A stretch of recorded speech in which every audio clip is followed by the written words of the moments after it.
e queridas, bem-vindos a mais uma videoaula. Essa é a nossa segunda videoaula aí da playlist correspondendo ao terceiro ano médio, mas ela pode ser assistida por todos que desejam aprender um pouco mais de história, que vão prestar o Enem, que vão prestar concurso ou que simplesmente desejam aprender um pouco mais sobre história. Nós vamos hoje falar o período entre guerras. Aula anterior nós falamos sobre a Revolução Russa 1917. 1917 estava no meio aí, quase terminando a Primeira Guerra Mundial. E aí nós vimos que a Rússia sai, ela sai porque tem uma guerra interna, uma guerra civil, e ela vai desconfigurar os rumos aí do seu andar na Primeira Guerra Mundial. Mas hoje nós vamos aprender o período entre guerras. O período entre guerras, vamos pontuar esse período entre guerras para que a gente possa ter na nossa mente o que está se passando nesse meio, entre a Primeira Guerra Mundial e a Segunda Guerra Mundial. Lembrando que tem videoaulas específicas para todos esses períodos, para a Primeira Guerra Mundial, período de 14 a 18, e para a Segunda Guerra Mundial de 39 a 45, que é o que está aparecendo aí no seu vídeo agora. Só para pontuar, a Primeira Guerra Mundial de 14 a 18 é muito importante vocês tirem até um print dessa tela para que você deixe guardadinho aí no seu celular e sempre que você tiver dúvidas, você vai lá e dá uma olhadinha para você se situar, tá? 14 a 18, saiu um Azinho aí que não precisava sair, desconsidera ele. Tríplice Aliança. Quem era a Tríplice Aliança? Era o Império Alemão, o Império Austro-Húngaro, o Império Turco-Otomano e a Itália a partir de 15. Lembra que eu disse a vocês na videoaula anterior que a Itália virou a casaca, trocou de lado e nesse primeiro momento trocou muito bem, porque ela vai trocar para a Tríplice Entende, que é composta do Império Britânico, que hoje corresponde à Inglaterra, a França, o Império Russo até 17, que é a Rússia que saiu, tá, para fazer a sua Revolução Russa, mencheviques, bolcheviques, lembra?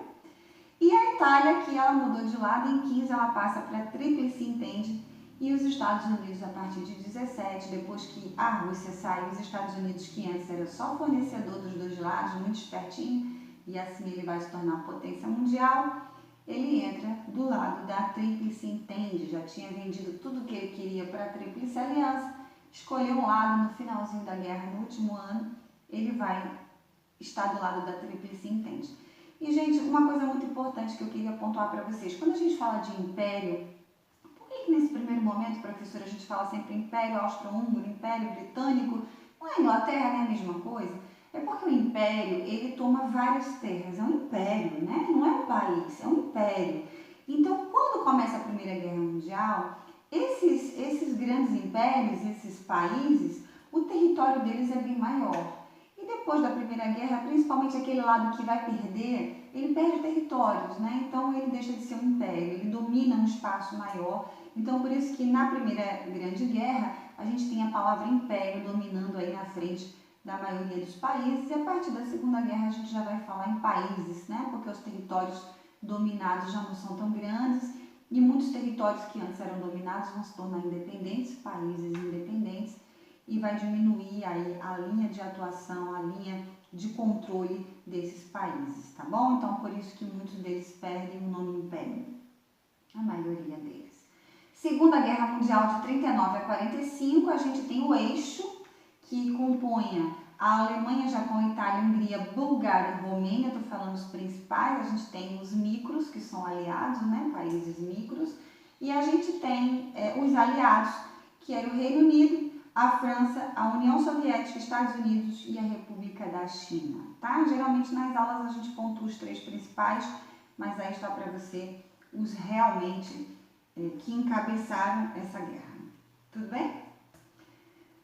Gente, o Tratado de Versalhes, ele é de 19, ou seja, terminou a Primeira Guerra Mundial, o lado que perdeu, ele vai ter que fazer esse Tratado de Versalhes. E não só o lado que perdeu, especificamente a Alemanha, tá? A Alemanha, ela foi detonada, ela encabeçou a Primeira Guerra, perdeu, e ela foi detonada no final, e ela foi obrigada a fazer esse Tratado de Versalhes, que, entre outras coisas, tinha que devolver o território da Alsácia-Lorena, tinha que pagar uma indenização aos vencedores de 132 milhões de marcos alemães.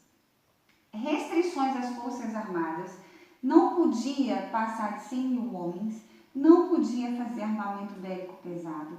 Ela perdeu territórios, muitos territórios, ou seja, a Alemanha, que já estava arrasada nos 4 anos de guerra, foi perdedora. Ela, além de perder, para não ter o seu território totalmente invadido, para perder a sua autonomia enquanto país, teve que fazer esse Tratado de Versalhes, aonde ela ficou humilhada e esmigalhada. Ok? A formação dos estados totalitários. Nesse período entre guerras, a formação dos estados totalitários ela se desenvolveu de uma maneira muito rápida. Entre a Primeira e a Segunda Guerra Mundial, gente, é importante vocês saberem que esse período entre guerras ele durou 21 anos.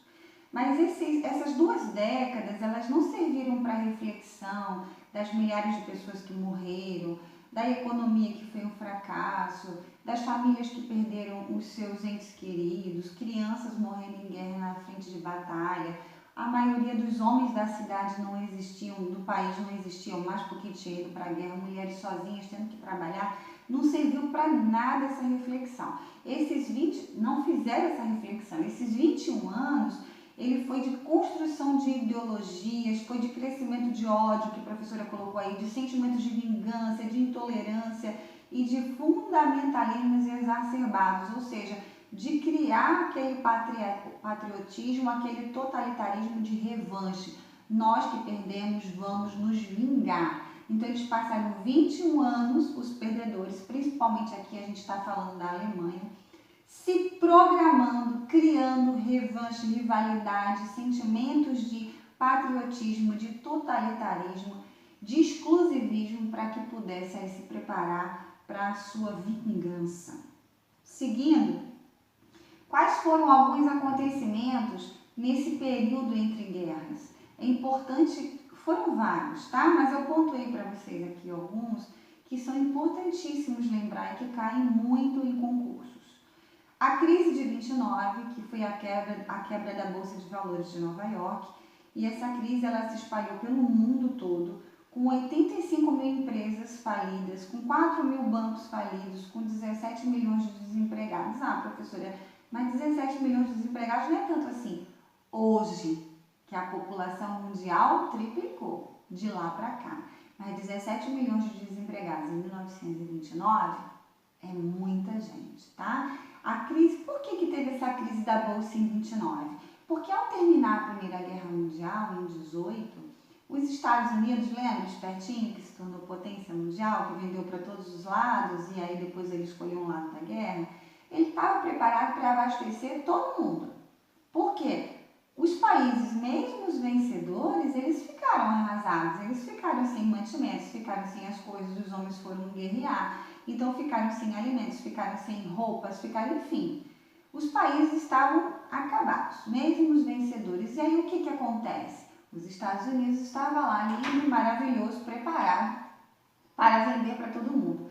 Então ele produz muito, ele começa a produzir e nos primeiros anos ele vai conseguir vender aquilo tudo, mas vai chegar um momento em que as pessoas não estão podendo aí mais comprar, já se abasteceram e os Estados Unidos eles fizeram uma grande superprodução que não vai ter saída, não vai ter mercado consumidor para a superprodução que eles superfaturaram ali achando que poderiam estocar muito, que continuaria vendendo no mesmo ritmo e o ritmo vai cair e isso vai impactar na Bolsa de Valores, a Bolsa vai quebrar, foi superestimada, quebrou, encalhou mercadoria e dá essa crise enorme aonde vai aí 4 mil bancos falirem. Essa crise de 29, ela foi um marco muito grande para ajudar e acelerar os países a quererem guerrear novamente. E também o fracasso da Liga das Nações. Assim que terminou a Primeira Guerra Mundial, em 18, foi formado logo em seguida a Liga das Nações, ou seja, foi formado que hoje a Liga das Nações acabou e hoje o que temos no lugar dela é a ONU, Organização das Nações Unidas. Então você pensa na ONU, você pensa na Liga das Nações, tá? É um projeto embrionário que depois eles melhoraram e se tornou a ONU. Mas naquele momento a Liga das Nações era fraca, foi uma liga entre as nações para que pudessem fazer tratados de não ataque, de não invasão, de paz, para que não houvesse outra guerra, mas a Liga das Nações fracassou, não deu certo, porque a partir do ano 30, o desejo de expansão territorial de algumas potências começa a abalar o equilíbrio entre as nações. Então, as potências, elas não estão muito... As mesmas potências que fizeram a Liga das Nações, elas não estão muito interessadas em cumprir. E essas mesmas potências, elas não estavam querendo mais cumprir, porque elas estavam querendo aí os seus mercados expansionistas, estavam querendo mercados consumidores, países que agora comprassem os seus produtos e não mais estavam querendo somente comprar. Já tinham se estabelecido, já estavam conseguindo suas fábricas, já estavam conseguindo produzir e agora estavam querendo mercados consumidores, ok? Vamos trocar de slide. E aí eu coloquei alguns acontecimentos muito importantes, vocês vão parar esse vídeo, vão dar uma olhadinha nesses acontecimentos durante aí essa década para culminar em 39 na Segunda Guerra Mundial. Dentro dessa década, depois da crise de 29, depois do fracasso da Liga das Nações, as nações começaram a ter, as perdedoras, começaram a ter um pensamento totalitário, um pensamento rígido, em que precisavam crescer, um pensamento em que de vingança, de ódio, e principalmente aí a gente vai destacar, não tem como não destacar, a atuação da Alemanha com Hitler entrando no poder em 33 como primeiro-ministro, e ele vai aí se tornar o grande nome dentro da Alemanha, a Alemanha arrasada e precisava aí se reerguer. Então ele, com os seus discursos inflamados, os seus discursos totalitários de direita, prometendo trazer um novo império alemão, prometendo trazer a raça ariana de volta, ou seja, a pureza do que ele chamava raça pura, e aí ele precisava, ele instituiu o chamado Reich, que é o império que ele queria formar, e para isso ele precisava do que mostra aí para vocês, eu vou ler para vocês. Durante toda a década de 30, Hitler defendeu a construção do Reich, ou Império Alemão, no espaço vital. Eu não sei se o nome está correto, mas eu vou falar aí, os professores de língua alemã que vão me corrigir, quem sabe alemão, Lebenshaus, ou seja, um espaço vital. Ele queria um espaço de império para que ele pudesse aí voltar a ter, não uma Alemanha, um país Alemanha, mas um império alemão, e para isso ele precisava dominar os territórios ao redor, e ele começou em 36 a 38 dominar territórios como o território da Áustria, anexou a Áustria, invadiu os Sudetos e por último ele vai invadir a Polônia com esse ideal que ele tinha de trazer novamente a Alemanha à glória, e para isso ele precisava exterminar qualquer um que entrasse na frente, e ele teve o apoio do povo alemão, porque o povo alemão, massacrado pela guerra, com fome, passando muitas necessidades e humilhações, teve em Hitler um verdadeiro, como se fosse o Messias, que iria salvar aí a Alemanha. Então eles estavam dispostos a qualquer sacrifício para que eles pudessem, sem pensar aí nos direitos humanos, sem pensar em pessoas, sem pensar em sentimentos, o que importava agora era eles crescerem, voltarem a ser um império, e que se exterminasse qualquer um que tivesse em seu país, em seu domínio, seu reino, qualquer um que não fosse um alemão do que eles chamavam alemão puro, tá? E aí, trocando de slide, a gente tem o clímax, que foi em setembro de 39, 1º de setembro de 39, os alemães vão invadir a tão sonhada Polônia, que era a menina dos olhos dele, que tem o corredor polonês, que dava acesso a outros países, e é uma região muito estratégica, e ele realmente, ao invadir a Polônia, ele vai querer puxar mesmo a guerra, em resposta à França e à Inglaterra, que tinham firmado um tratado de proteção à Polônia, porque na Primeira Guerra Mundial, quando terminou e a Alemanha perdeu aí o seu território, o território da Polônia, e a Inglaterra e a França fizeram um tratado com a Polônia para que pudesse proteger, justamente com medo de uma invasão alemã, e que aconteceu em 39, 21 anos depois, e esse foi o estopim, porque a Inglaterra e a França mandaram um recado para que Hitler se retirasse imediatamente, e ele nem se deu o trabalho de responder, porque ele estava determinado no que queria, e 2 dias depois, no dia 3 de setembro, foi declarado guerra à Alemanha e aos seus países do eixo, né? E aí começa a tão conhecida e terrível Segunda Guerra Mundial, que vamos ter uma videoaula exclusiva sobre ela, e que a gente sabe que o desfecho foi que Itália e a Alemanha e Hitler não conseguiram se dar bem, eles perderam, porém,